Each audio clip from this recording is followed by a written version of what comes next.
Hello and welcome back to another lecture on the historical context surrounding the development of the ideologies that we're studying.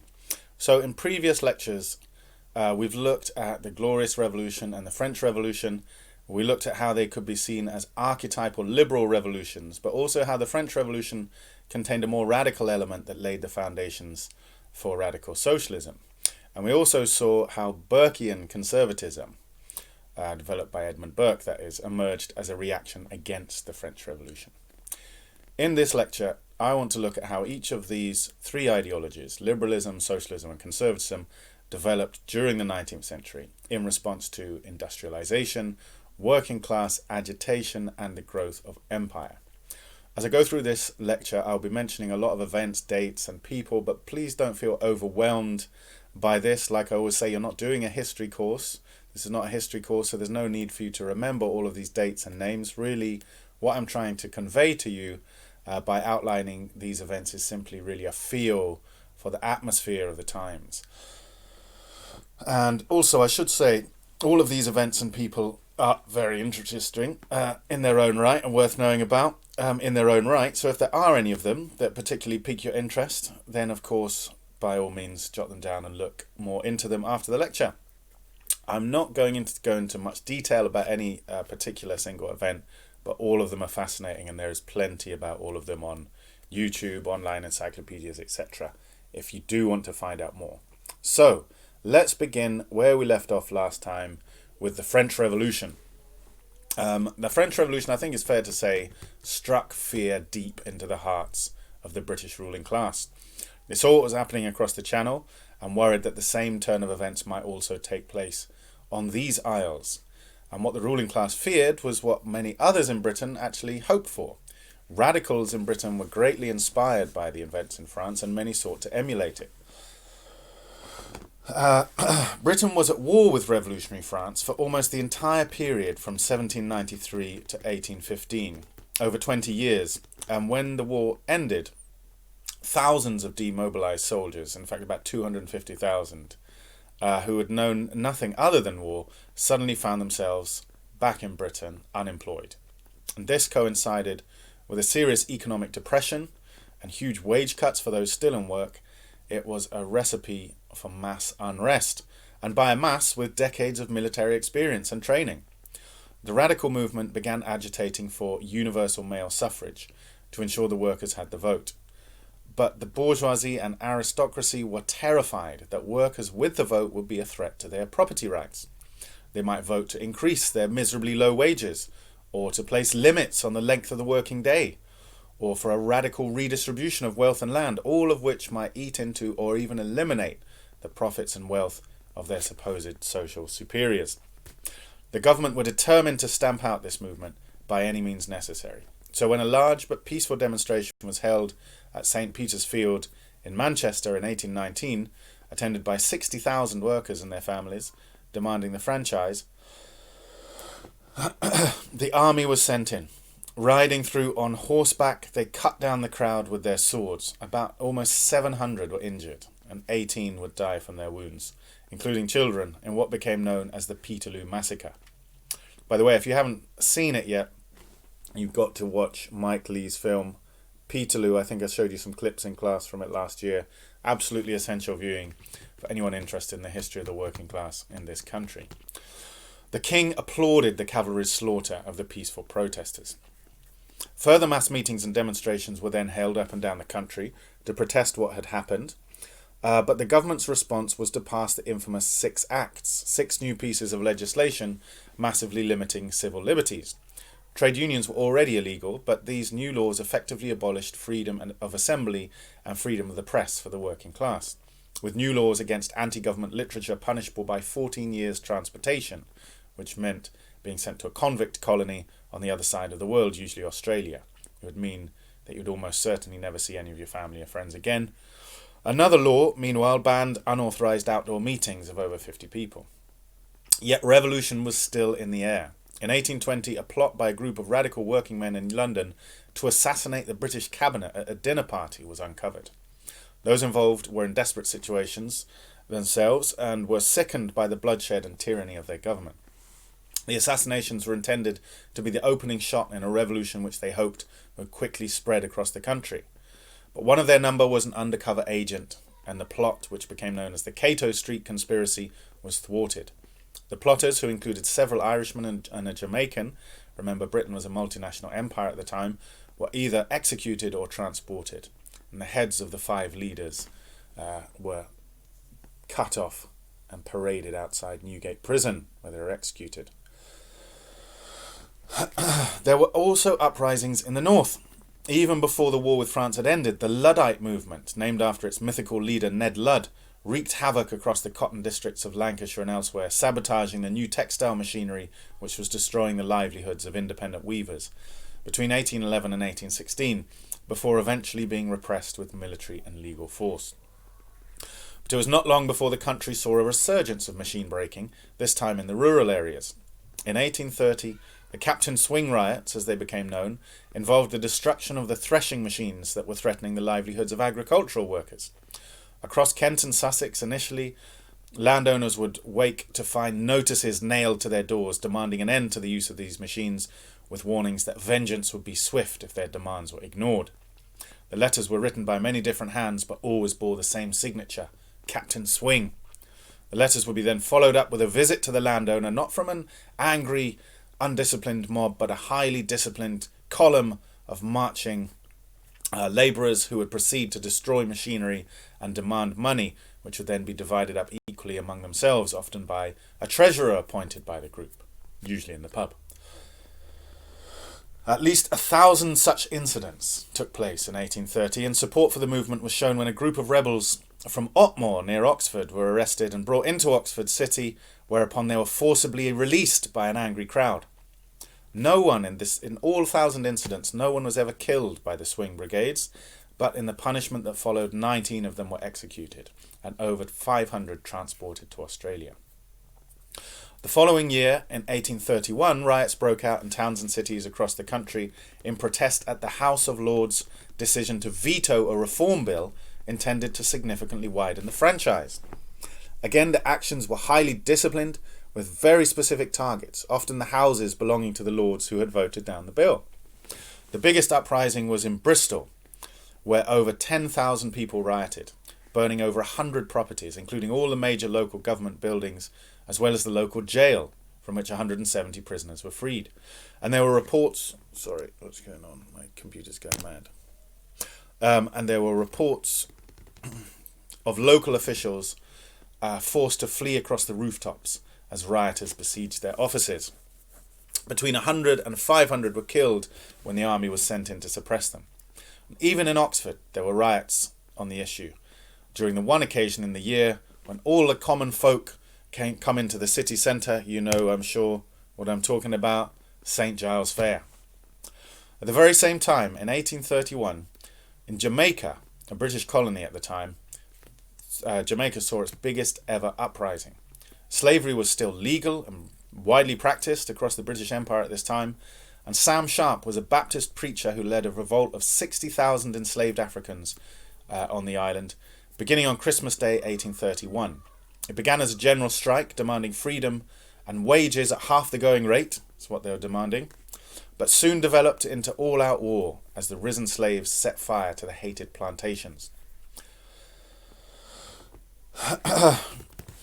Just 2 years before that, the British-controlled Ireland had been on the verge of civil war as the indigenous Catholic population rebelled against the discriminatory laws that banned Catholics from owning land, attending university, practicing many professions and voting.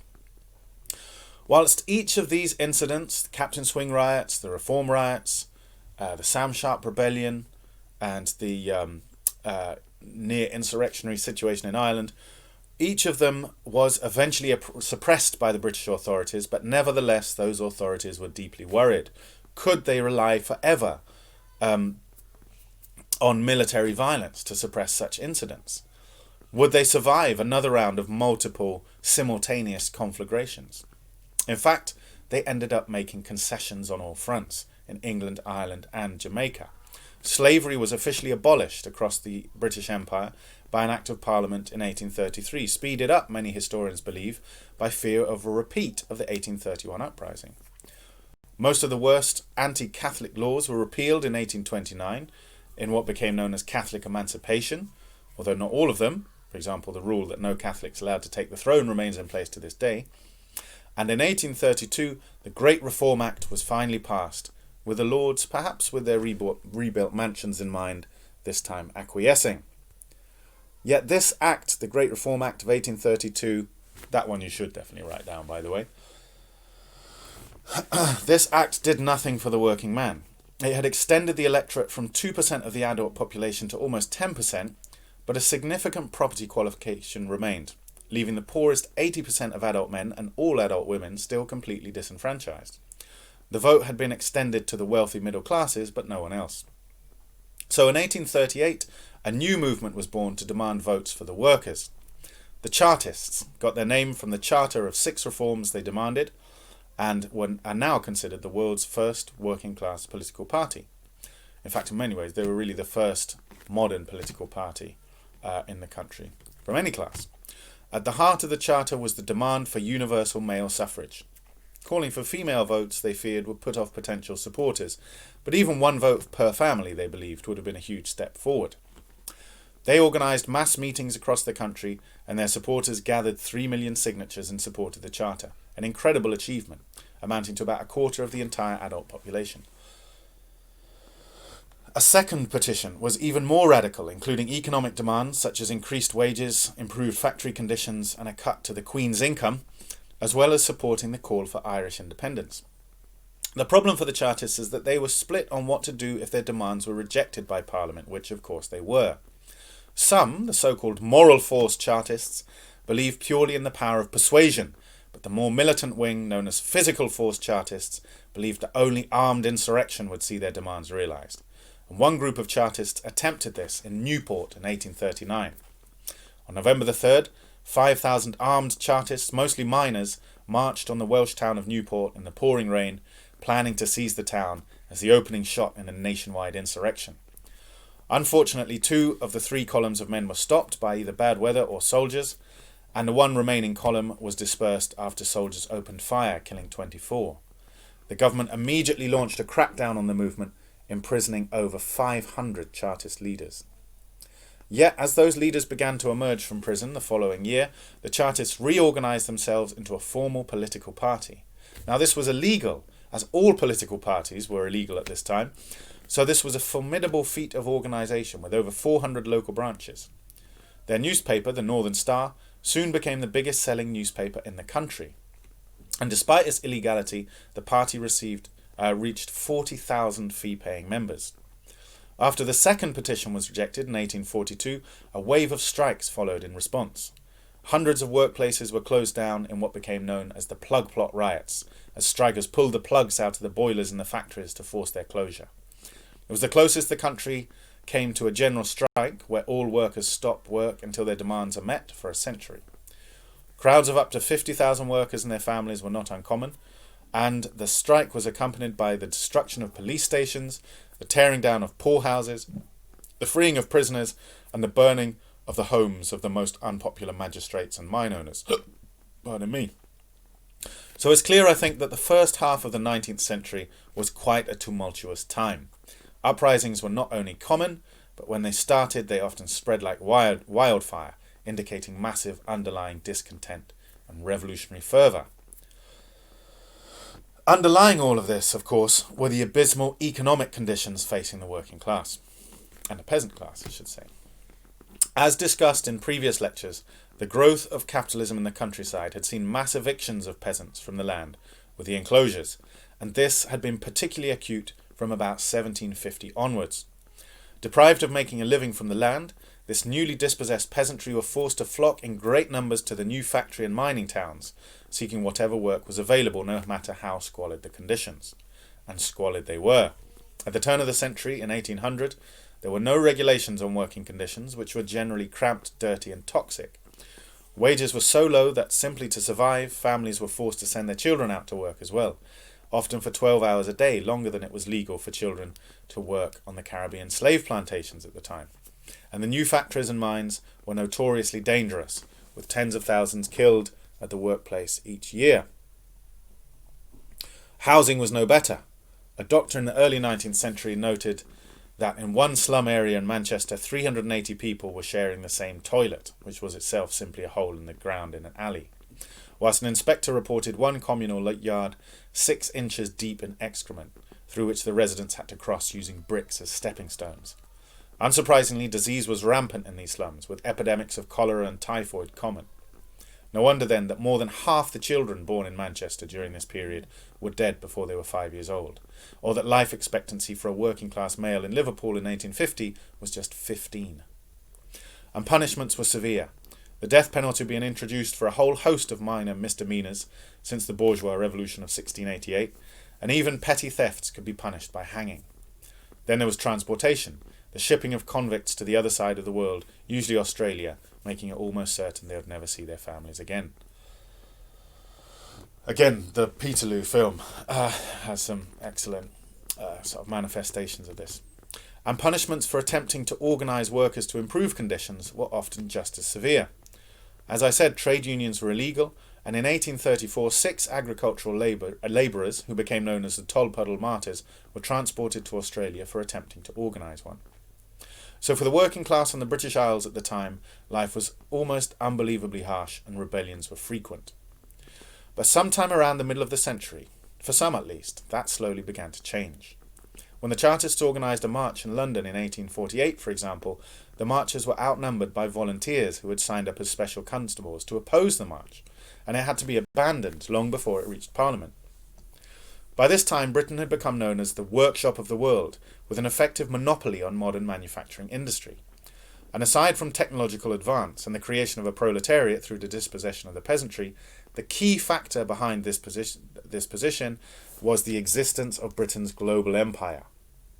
Although Britain had lost its colonies in the United States following the American War of Independence in the 1770s and 80s, it still had a large and growing empire comprising much of the Caribbean and Asia, and was just starting to colonize parts of Africa as well. This empire, and the slavery that came with it, was absolutely crucial to Britain's growing prosperity, and indeed to its industrial revolution in the first place. For one thing, it was the profits of empire that were the source of much of the capital investment that went into the Industrial Revolution. A stark example of this is that it was profits from the slave trade that financed the prototype of James Watt's first ever steam engine. For another thing, slavery and empire provided the raw materials necessary for the new industries. It was slave-grown cotton and sugar from Britain's Caribbean colonies that was processed in the cotton mills of Lancashire and the rum distilleries of Glasgow, for example. And thirdly, Britain's colonies effectively provided a captive market for the new manufactured goods Britain was producing. The Navigation Acts of the previous century meant that all of Britain's colonies were bound by law only to import goods from Britain, and existing domestic industries, such as India's textile industry, were effectively destroyed by British policy.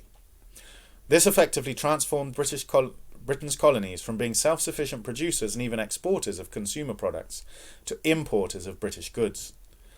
Britain's colonies, in other words, created the mass market, without which mass production in the new factories would have been uneconomic.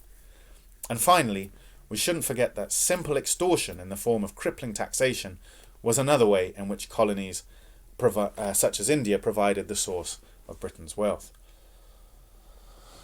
And the point I want to make here is that by the middle of the 19th century, that is by around the time of the failed Chartist march on London, Britain had become so wealthy on the back of its empire that it was able to start treating at least some of its domestic workforce, that is, workers actually on the island of Britain itself, slightly better than the rest, without this leading to a devastating cut of profits for the bourgeoisie. This group of well-paid workers, which Engels termed the aristocracy of labour, effectively had a stake in the system. They were benefiting from the colonial capitalist system and had no wish to rock the boat, and therefore they used whatever influence they had within, for example, the union movement to discourage the working class from radical opposition to the governing system. At the same time, empire even allowed the ruling elites to make some concessions that benefited the whole domestic working class, such as the various factory acts that were passed from 1833 onwards, including the 10-Hour Act of 1847, which restricted the working hours of women and children in textile mills to 10 hours a day.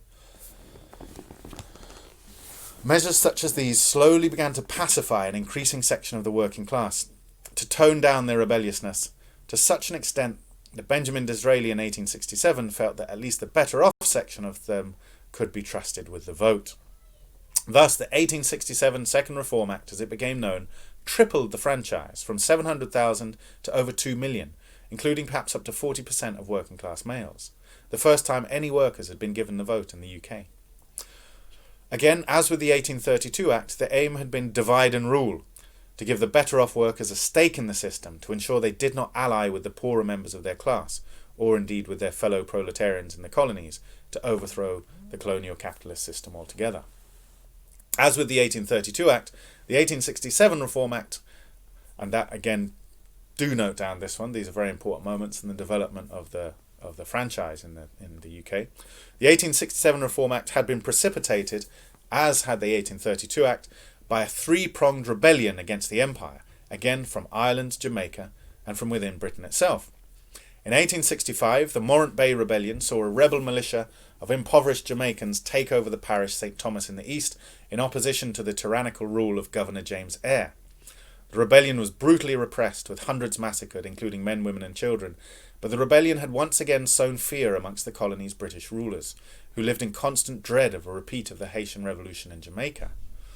In Ireland, meanwhile, in 1867, the new Fenian movement had launched an uprising against British rule, fuelled by memories of the Irish famine in the 1840s, in which 1 million people had been starved to death as a consequence of the UK government's strict adherence to laissez-faire economics and refusal to allow any poor relief or to stop exporting Irish grain. And in 1865, a new reform league to demand working class votes had been established in Britain and was gathering strength, with a huge riot in Hyde Park in 1866 again causing anxiety on the part of the British government. This time, however, unlike in 1832, concessions were not made on all sides. Whilst the British workers got their reform bill, the Jamaican uprising, as I said, was met with vicious retribution and no concessions. Instead, the British government closed down the elected Jamaican Assembly, ending all black influence on the colonial government. The stark difference in response to the London riots of 1866 and the Jamaican Rebellion of 1865,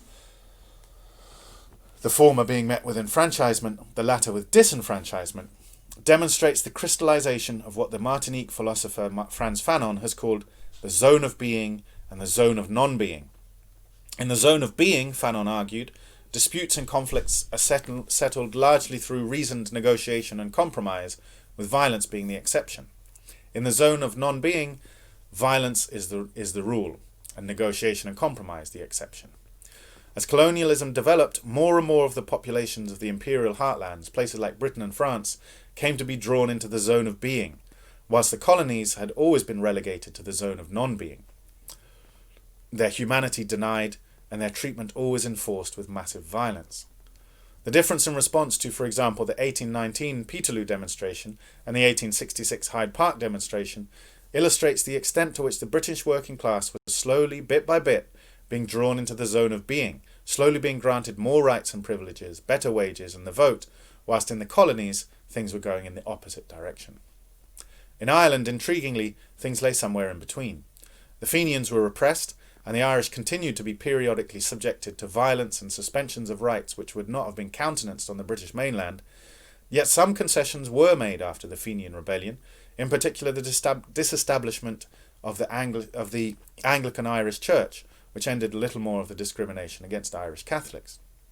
This midway position of the Irish, who are now being handled with both violence and compromise, reflects their slow move from being treated as a colonised people, seen as below the level of the human, and subjected to genocidal policies of the sort that brought about the famine, towards being treated as honorary members of the zone of being. This process has been charted in Noah Ignatiev's book, How the Irish Became White, which discusses how Irish people slowly gained admittance into the upper rungs of the modern racial hierarchy, which came to replace the old anti-Catholic religious hierarchy in the 19th century. So, I would argue, from around this point onwards, there developed a clear bifurcation, a divergence, between an increasingly violent attitude towards the colonies and an increasingly compromising attitude towards the domestic working class. So at the time as Disraeli's reforms were being implemented in the 1870s in the British mainland, for example, a raft of social regulation, including improved housing, public health and sanitation, free primary education, the legalisation of trade union activity, more stringent factory acts, and so on, the exploitation of the non-white parts of the empire was being stepped up, with an estimated 29 million people dying in famine in the last decades of the 19th century in India alone as a result of British policy. This was a time, of course, when scientific racism was becoming mainstream and even hegemonic in European thought, a significant ideological development totally airbrushed out of history in your textbooks. Not that it was all rosy and peachy for the working class in Britain. Most of them were still disenfranchised, working and housing conditions were still terrible, thousands were still dying in the mines every year, even in the 1920s, for example, and old age pensions and sickness benefit were not introduced until 1911. And even in that year, troops were sent by the Liberal government against striking miners in Tonypandy, killing 2. Yet the point I want to make is that, firstly, such violence was by this time really the exception on the British mainland, while it remained the norm in the non-white parts of the empire. And secondly, that an increasing proportion of the British population, even if still a minority, it was a substantial and growing minority, were enjoying living standards far superior to those of their fellow workers in the rest of the empire. So by the end of the century, there was a clear and growing split within the British working class, between those who had been essentially pacified and won over to capitalism by the living standards provided by empire, and the more radical wing, such as the miners, dockers, and others in the so-called new union movement of the 1880s, for example, the match girls who went on strike in that decade, who were still ready to take militant action to challenge the social and economic system. So, how does all this link to the development of liberal, conservative, and socialist thought in the 19th century, I hear you ask? Well, glad you asked. Well, we already know that the second half of the 19th century saw the emergence of both one-nation conservatism and modern liberalism. And the big ideological change both of them ushered in terms of political economy was that both turned their back on the traditional laissez-faire capitalism that both conservatives and liberals had pretty solidly supported up until then. Instead, both of them advocated much greater state intervention in the economy for the benefit of the working class. I won't go into their own explanations for this dramatic change of position at this point. You can find discussions of this on my other videos. For now, I just want to consider how this shift in position relates to the historical context covered in this video. Because I think you can see quite clearly how the British ruling class had come to the conclusion at some point, probably around 1830 or so, that simply continuing to keep the workers starving, desperate and disenfranchised forever was a recipe for constant rebellion and therefore a threat to the social and economic system that both conservatives and liberals wanted to protect. That is, the system of private property, capitalism. At the same time, the wealth generated by empire gave them the means to a certain extent, ameliorate the conditions of British workers without eating too much into their profits. Empire, in other words, provided the British ruling class with a subsidy with which they could pacify a growing section of the British workforce and thus reduce the threat to capitalism being overthrown in its heartland in the British Isles. One Nation conservatism in particular sought to create an identity between the British workers and the British ruling class, and explicitly break any bonds of solidarity or sympathy British workers might have had, for example, with Irish, Indian or Jamaican workers. Disraeli promoted a deeply chauvinistic imperial nationalism that encouraged British workers to take pride in their colonial conquests, to identify with them, and to consider themselves superior to the colonial subjects. This is what the African-American theorist and agitator W.E.B. Du Bois later called the wages of whiteness, the psychological payback white workers gained from thinking of themselves as part of a master race. This was a particularly urgent task for the British ruling class, given the increasing consciousness of one another's struggles felt by workers in different parts of the empire. Chartist leaders like Ernest Jones came out fully in support of the Indian Uprising of 1857, for example, seeing it as striking blows against the same oppressive system that was denying British workers the vote. Men like him and Karl Marx were pushing for this kind of rebellions that had spontaneously broken out across the empire in the 1829 to 32 period to become consciously coordinated. And these were not marginal voices on the sidelines. Remember, the Chartist newspaper had been the biggest selling paper in the world at its peak. So Disraeli's One Nation conservatism represented a two-pronged attack on the danger of multinational solidarity, and the danger of workers of the world uniting, to use the Marx and Engels phrase from the Communist Manifesto. On the one hand, an improvement on the conditions purely for the domestic British section of the workforce in order to pacify them and reduce their support for radical change, and on the other the encouragement of feelings of national and racial superiority to prevent any developing feelings of brotherhood emerging across the empire. This was then divide and rule at its finest. So what about socialism? How did this develop in response to these changing conditions? Well, here things also moved in the direction of a reconciliation between capitalism and British workers.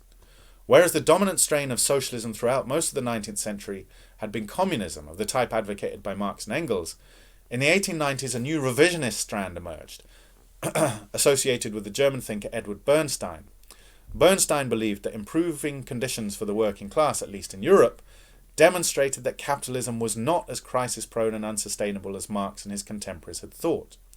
Instead of seeking to overthrow it, therefore, the revisionists argued that capitalism should rather be reformed and regulated by a strong workers' government, which could utilize capitalism's capacity to generate wealth, whilst legislating to redistribute that wealth, thus rectifying capitalism's tendency to exacerbate inequality when left to its own devices.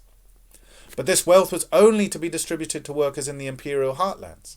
Like the Conservatives and the Liberals, Bernstein fully supported the colonial project. Indeed, Bernstein seemed to have been deeply afflicted with colonial chauvinism, arguing that, quote, races who are hostile to or incapable of civilization cannot claim our sympathy when they revolt against civilization.